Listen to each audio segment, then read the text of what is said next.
Some of this is going to be reviewed from the other sections, but I'm basically just going to show you how the betting and how to deal the cards, how everything works. The way that Hold'em is structured is called a blind game. A blind is the money that you put in before you see any cards. It's a blind bet. So it goes dealer, small blind, big blind. Right now we're playing 1-2, no limit Hold'em. So the blinds are 1-2. 1-2, no limit.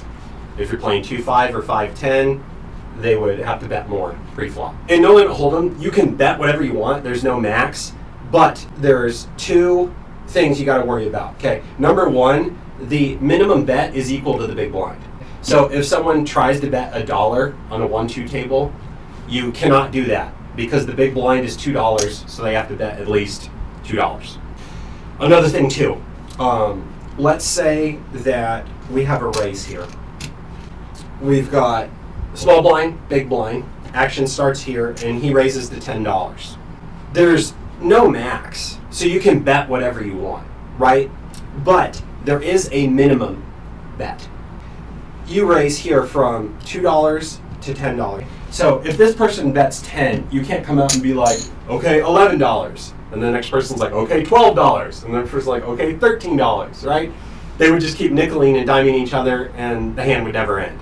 So there is no max. You can bet whatever you want. But the minimum is the size of the raise.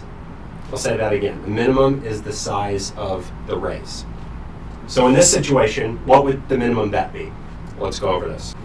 Well, in this situation, you calculate the difference between the two bets. Okay, that's the size of the raise. So here, we started with 2 and we raised to 10, so that's an $8 raise. Let's say he came out for 15. Okay, that's not enough money. That's not enough money. So this next player, if he wanted to raise, would have to bet 8 on top of the last bet. Okay. A lot of new dealers, they mess up. They think it's double the bet. Okay, so if some person bet 10, they'd be like, okay, well you have to make it 20. All right, that's not necessarily true. It's not always double. Like in this situation, it's not double. Okay, it's only an $8 raise, not a $10 raise. It's easy in this game because there's no max bet, but always be aware of the minimum bet.